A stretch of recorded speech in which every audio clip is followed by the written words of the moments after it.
The Unrivaled Women's Basketball League was supposed to be the next big evolution in the sport, especially for those tired of seeing the same old formats repeated every season.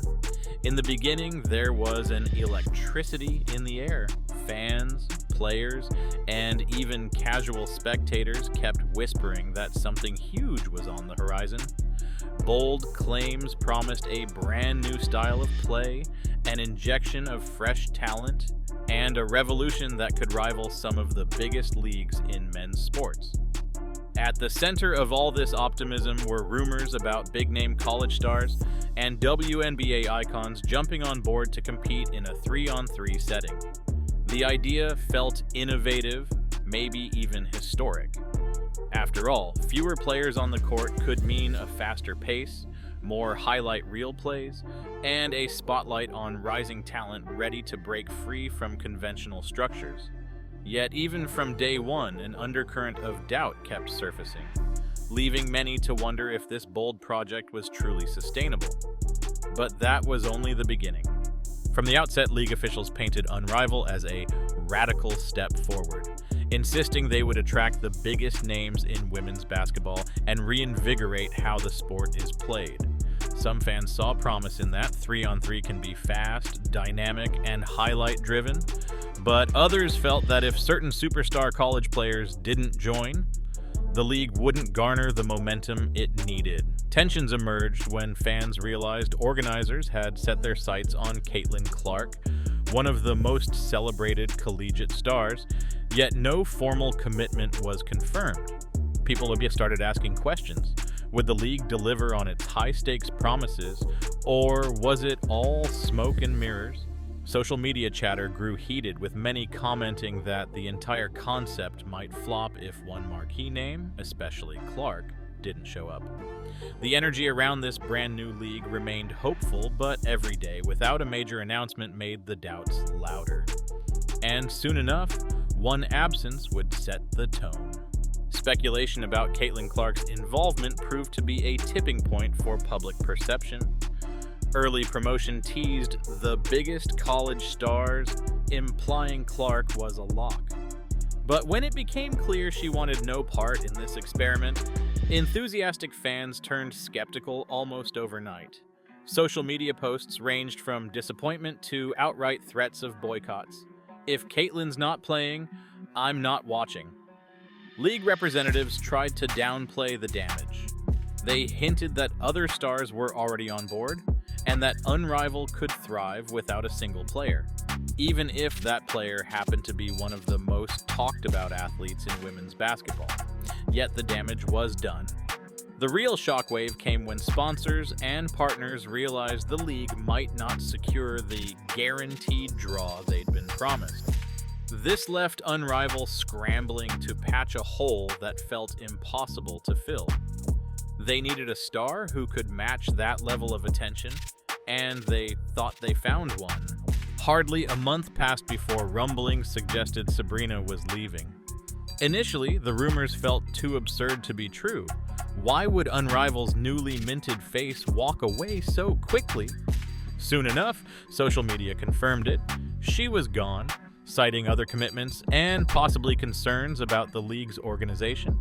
To make matters worse, another high-profile player, Len Hamilton, suffered a significant injury. The New York Liberty released a statement saying they were monitoring her medical care, hinting that Unrival's protocols might not match established leagues. It didn't help that the league lost yet another player at nearly the same time, putting them in a precarious position. And all of this happened in what felt like a single day. Suddenly, fans were asking if Unrival was already on the brink of collapse. The fan response was swift and brutal. Online forums and comment sections buzzed with opinions from every angle. Critics declared the 3-on-3 concept had always been too shallow, while supporters cried that new leagues always face rocky starts. Either way, the departure of marquee players and whispers of unsafe or inadequate facilities fanned the flames of controversy. Complicating matters, rumors spread about payment disputes. Anonymous accounts claimed checks arrived late or were unexpectedly reduced, While none of this was definitively proven, the very possibility stained the league's reputation.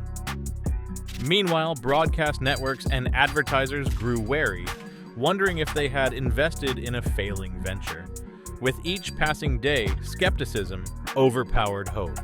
And into this tense environment stepped a few remaining stars, trying to uphold the league's promise. Angel Reese had been one of Unrival's earliest big-name attractions.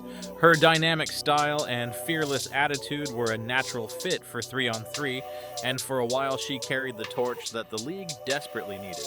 Even though she posted strong stats, no single player could offset the negative press piling up around the league. As more fans tuned out, Reese found herself in an uncomfortable spotlight, the face of a potential sports fiasco. Behind the scenes, rumors hinted at tension. Some players were reportedly questioning the league's scheduling, medical support, and overall stability. Yet a handful of less celebrated athletes saw this as an opportunity to make a name for themselves, stepping up in games with star-caliber performances. Still, without consistent viewership and stable leadership, even breakout individual efforts couldn't propel Unrival out of its downward spiral. With so many red flags emerging, the future looked uncertain. Speculation about Unrival's survival became the dominant theme.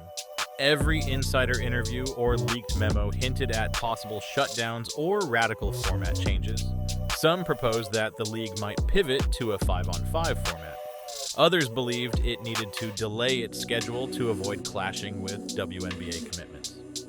Financial backers seemed shaky, sponsors were rumored to be reconsidering their deals, and players whispered about leaving before more damage was done.